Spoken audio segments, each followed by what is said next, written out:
আমরা আজকে হাইলাইট একবার দেখে নেব। দুটি দল কিন্তু সত্যি অসামান্য ফুটবল খেলেছিল এবং দুটি দলই প্রথম থেকে একটি আক্রমণাত্মক মনোভাব দেখায়, কিন্তু শেষ পর্যন্ত শেষ রক্ষা হয়নি। কোনো দলই কিন্তু গোল পায়নি। শুরুটা কিন্তু ভালো করেছিল ভবানীপুর, একের পর এক আক্রমণ তুলে আনতে থাকে তারা। কিক অফ করে শুরু করে ভবানীপুর এবং প্রচুর সুযোগও তৈরি করতে থাকে। একটি দারুণ ফরওয়ার্ড বল বাড়ায় ক্রেগ, কিন্তু তারপর অল্পের জন্য বলটি নিয়ন্ত্রণ হারিয়ে ফেলে। আর একটি অসামান্য সুযোগ, একটি দারুণ সেট আপ। তবে সঞ্জয় কুমার ভট্টাচার্য আজকে তিনি দুরন্ত গোলকিপিং করেছিলেন। অপর প্রান্তে পিয়ালেসের কাছে আরেকটি সুযোগ চলে আসে, একটি ভালো ফ্রি কিক ভাসান এবং তারপর আবারও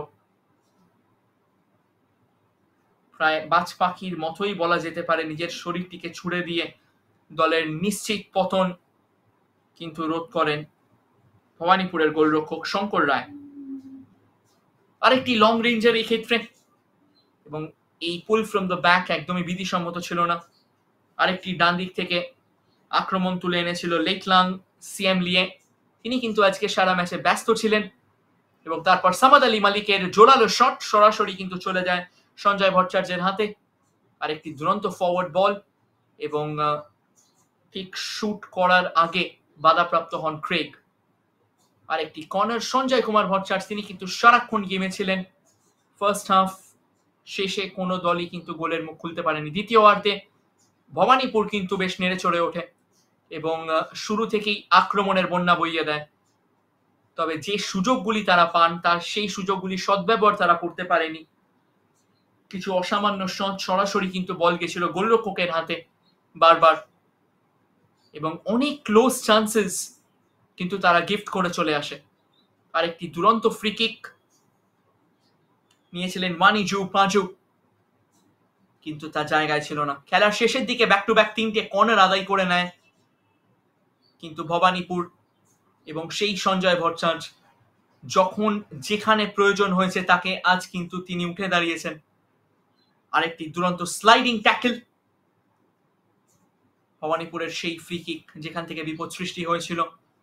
খুব সুন্দর একটি হেডার ছিল, তবে সঞ্জয় ভট্টাচার্য তিনি জানতেন যে কিভাবে সময় মতো গোল ছেড়ে বেরিয়ে আসতে হবে, এবং দুর্গের শেষ প্রহরী বলে কথা, তাই যে দায়িত্ববোধ নিয়ে খেলতে হতো তিনি কিন্তু সেই দায়িত্ববোধ নিয়েই খেলেছেন এবং শেষ পর্যন্ত তার ভূমিকায় অবতীর্ণ হয়েছেন। এই ফাউলটি থেকে হলুদ কার্ড খেতে হয় পিয়ারলেসের খেলোয়াড়কে, তারপর রিশওয়াত, এখানে রিসওয়ানকেও ফাউল করা হয়। রিসওয়ান একবার নয় দুবার ফাউলের কবলে পড়েন।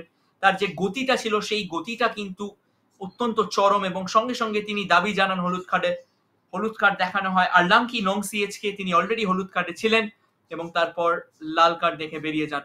ফ্রি কিক কিন্তু মাথা উঠিয়ে বেরিয়ে গেছিল।